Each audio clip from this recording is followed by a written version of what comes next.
Mga classmates, have you ever noticed how today everyone has something to say about everything, but very few are actually searching for the truth?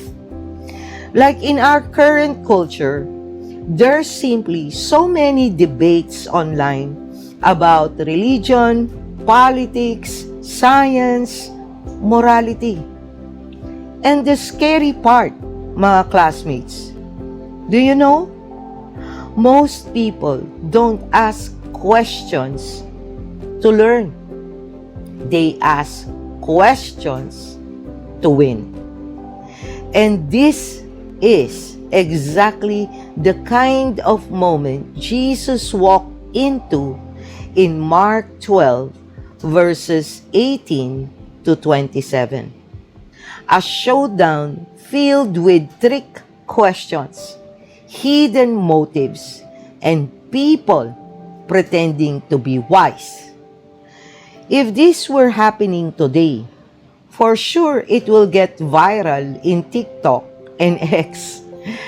If the social platform don't ban Jesus for discussing something very political in his times, it will be like hashtag clapback, hashtag debate king, hashtag mic drop. But mga classmates, instead of clapping back, Jesus exposes something deeper.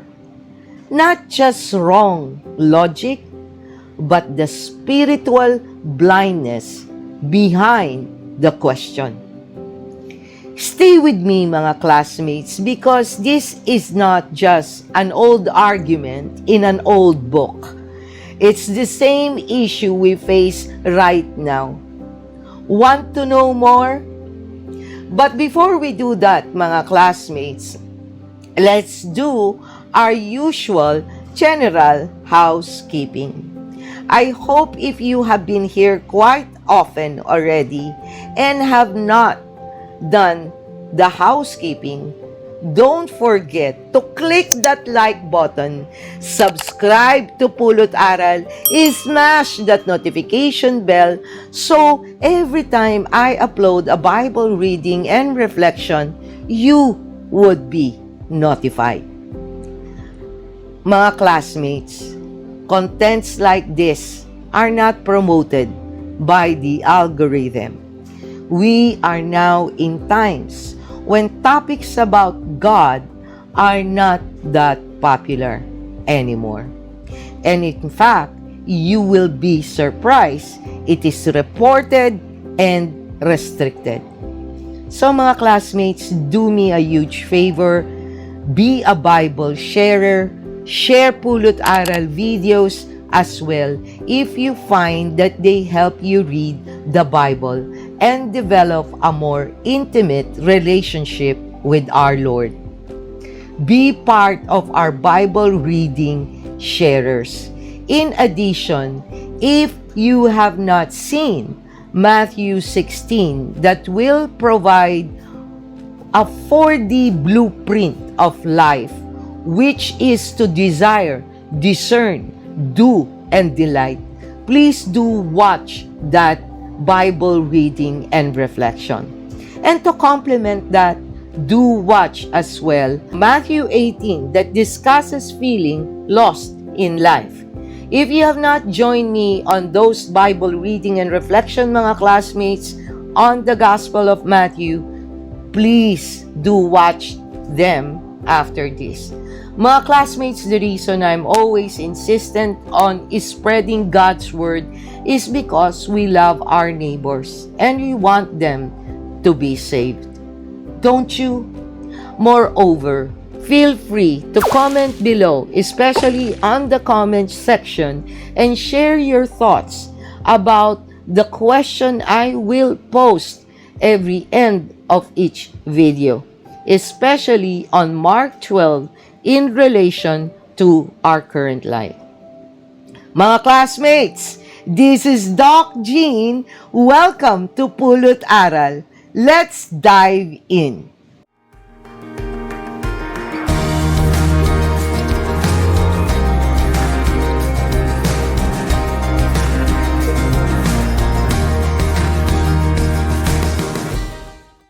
Before we start with our exciting discussion about Mark 12, let's pray and have the Holy Spirit bless us with concentration, discernment, and desire to finish reading Mark 12 all the way.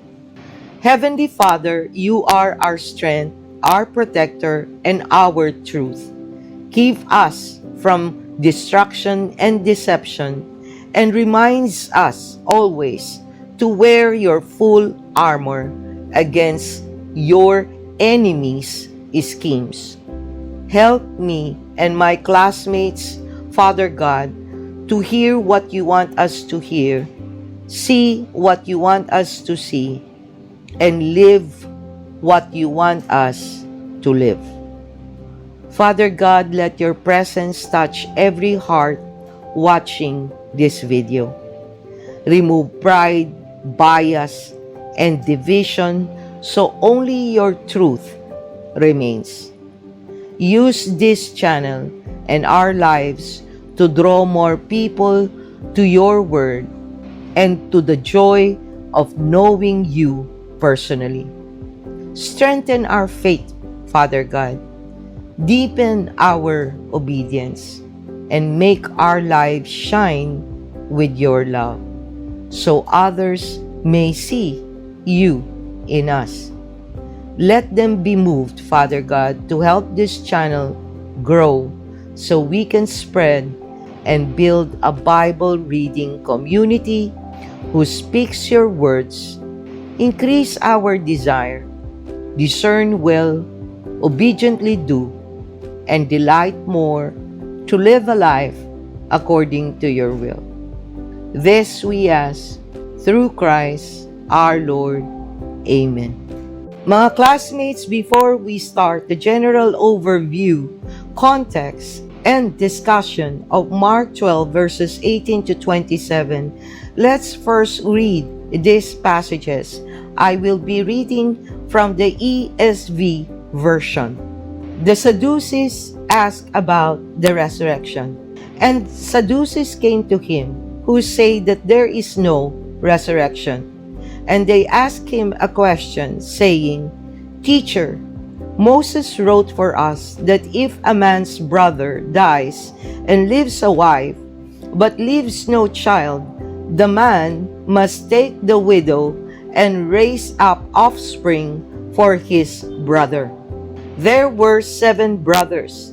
The first took a wife, and when he died, left no offspring.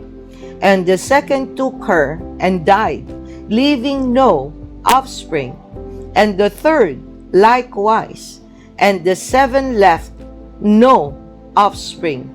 Last of all, the woman also died.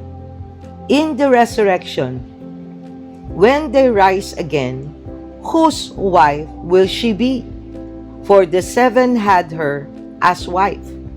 Jesus said to them, Is this not the reason you are wrong?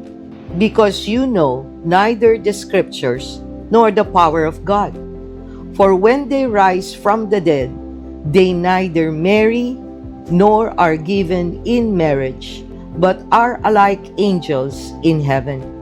And as for the dead being raised, have you not read in the book of Moses, in the passage about the bush, how God spoke to him, saying, I am the God of Abraham, and the God of Isaac, and the God of Jacob. He is not God of the dead, but of the living. You are quite wrong. Mga classmates, let's now do the general overview and context of these passages. So what's really happening during this part of Mark 12? Jesus is in Jerusalem, the last week before the crucifixion.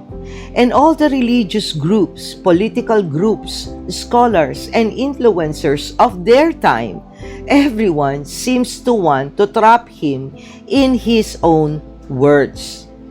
Earlier, the Pharisees took their turn. Then, the Herodians. This time, mga classmates, the Sadducees. A group of elite priests who did not believe in the resurrection, angels, or spirits. Basically, they are the ones with this kind of attitude. If I can't understand it, it must not be real. They came to Jesus not to learn, but to trap him with a hypothetical, exaggerated scenario. A kind of viral debate question as if done by a troll account. If this was happening in our current times. But Jesus does not just answer their question. He exposes their misunderstanding of Scripture and their misunderstanding of God. Imagine that, mga classmates. These were the religious experts. But they have the wrong understanding of the Bible. And they seem to underestimate the power of God. So let's now move to its discussion, mga classmates. This is the part where we need to breathe in and listen. Because the lesson here hits hard. You can know the Bible and still not know God. You can memorize verses, debate online, win arguments, expose contradictions, sound intelligent, look spiritual, and still miss the heart of God who wrote the Scriptures. The Sadducees thought resurrection was impossible, but Jesus reveals that it's not the resurrection that was too small, it was their view of God. And if we're being honest, we are all like that. When we limit what God can do, when we assume we already know how God should work, when we treat faith like logic puzzles instead of a relationship, when we let our doubts become our identity. Personally, mga classmates, I'm sometimes or probably most of the time guilty of this. When I pray for someone else or my request is not that significant, meaning it does not matter to me if it goes either way, I can wait for God's response and not do anything until He does. But it is different when it truly matters to me, like if it will change my life according to my preference or desire. If God says no to my request or say, wait, thus my faith wavers. Satan can penetrate my spiritual shield and plant doubt and anxiety to the point I will act without waiting for the Lord's response. I lose being focused on Him and focused more on the problem. Can you understand that, mga classmates, and relate to what I'm saying? So Jesus' final blow is so powerful here that I too got hit and rebuked when He said, "You are mistaken because you do not know the Scriptures or the power of God." Ouch! If there's a Kojiro moment at that time, this is it. Except instead of humiliation, Jesus invites them and us now to rediscover who God really is. That's how merciful our Lord is. He knows our hearts, where we've been, what we've went through, and our intentions. So even if we have the Sadducees moments when we forget He is just, sovereign, powerful, but most of all, faithful to His words, He will still do what's good for you, especially if you already surrendered to Him. As Romans 8 verse 28 says, And we know that in all things God works for the good of those who love Him, who have been called according to His purpose. Romans 8 verse 28. This verse is a promise that God uses every circumstances, even difficult ones, to bring about good for those who love and follow Him. It encourages believers to trust in God's plan and purpose for their lives, even when things seem unclear. So here is the question that all of us should reflect.